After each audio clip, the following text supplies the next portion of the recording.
आदरणीय बंधुओं, माताओं व मेरी प्यारी बहनों, राधे राधे।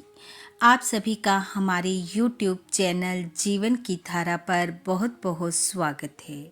बंधुओं, आज हम इस वीडियो में पौष माह कृष्ण पक्ष की गणेश संकष्टी चतुर्थी की कथा सुनेंगे, जिसे सुनने सुनाने से गणेश जी की कृपा से कार्य में आ रहे विघ्नों का नाश होता है, धन धान्य व घर की सुख समृद्धि में वृद्धि होती है। कथा सुनने के बाद यदि आप हमारे चैनल पर नए हैं तो कृपया हमारे चैनल को सब्सक्राइब करें, बेल आइकन को प्रेस करें ताकि हमारी वीडियो की नोटिफिकेशन सबसे पहले आप तक पहुंचे। वीडियो को शेयर व लाइक भी जरूर करें। देवी पार्वती ने पूछा, हे पुत्र, पौष मास में किस गणेश की पूजा किस तरह से करनी चाहिए और इस दिन क्या भोजन करना चाहिए, इसे आप संक्षेप में बतलाइए। पार्वती जी की बात सुनकर श्री गणेश जी ने कहा, हे महादेवी, पौष मास की चतुर्थी विघ्न विनाशिनी होती है। इसमें लंबोदर नामक गणेश की पूजा की जाती है। इस दिन व्रती को स्नान आदि क्रियाओं से निवृत्त हो स्वच्छ वस्त्र धारण कर रोली मोली गुड़ चावल लौंग इलायची सुपारी पान फूल फल दूब से विधि पूर्वक पूजन करना चाहिए। कथा श्रवण करनी चाहिए। इस दिन व्रती दिन भर शांत भाव से निराहार रहकर व्रत को धारण करे।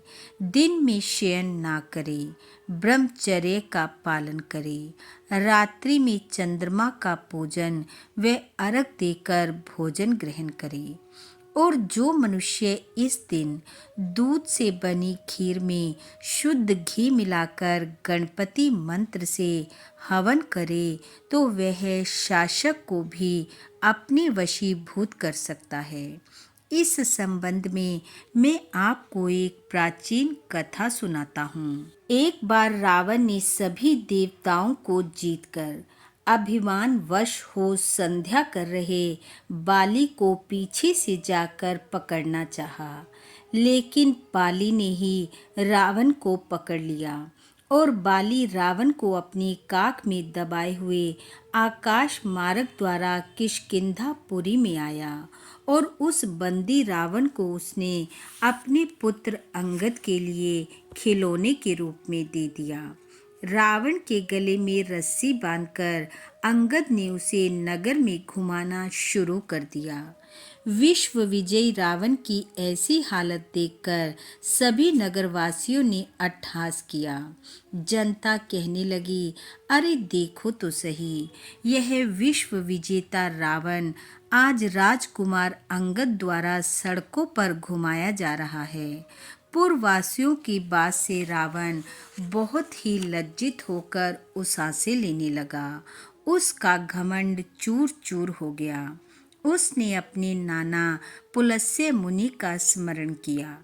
अपने नाती की दीन पुकार से मुनि को आश्चर्य हुआ कि उसके नाती की ऐसी दशा कैसे हो गई। गणेश जी कहने लगे, हे देवी, अत्यंत घमंड करने से देव दानव मनुष्य आदि सभी का पतन अवश्य होता है। रावण के समीप आकर मुनि पुलस्त्य ने पूछा कि तुमने मुझे क्यों याद किया है। रावण ने कहा, हे नाना जी, देवताओं को जीतने के कारण घमंड करने से मेरी यह दुर्गति हुई है। मैंने संध्या करते हुए एक वानर राज को देखा।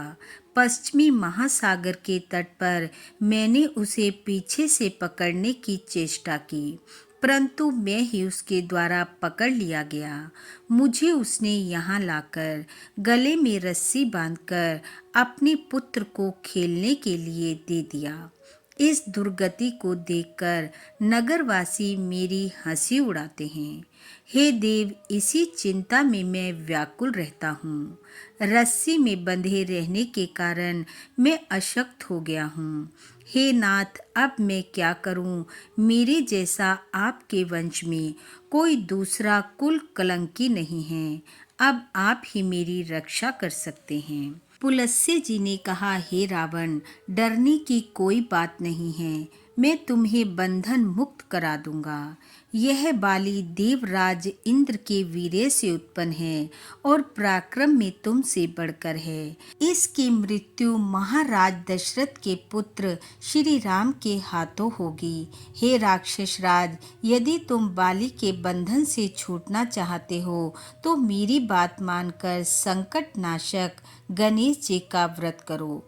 प्राचीन काल में वृत्रासुर की हत्या के प्रायश्चित स्वरूप इंद्र ने भी इस व्रत को किया था। अतः तुम भी इस संकट नाशक व्रत को करो। बहुत शीघ्र ही तुम्हारा कलेश दूर हो जाएगा। इस प्रकार आदेश देकर ऋषि पुलस्त्य वन में चले गए और इधर रावण ने व्रत का अनुष्ठान किया। गणेश जी कहने लगे, हे देवी, इस व्रत के प्रभाव से रावण तत्काल ही बंधन रहित हो गया और सुखपूर्वक अपना राज्य करने लगा।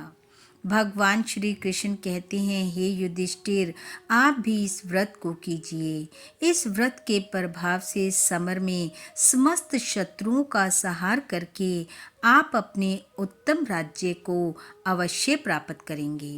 भगवान श्री कृष्ण की बात सुनकर युधिष्ठिर ने विधि पूर्वक पौष कृष्ण चतुर्थी व्रत को किया और इस व्रत के प्रभाव से गणेश जी की कृपा से उन्होंने अपने राज्य को पुनः प्राप्त कर लिया और सुखपूर्वक राज्य करने लगे। बोलो गणेश जी महाराज की जय।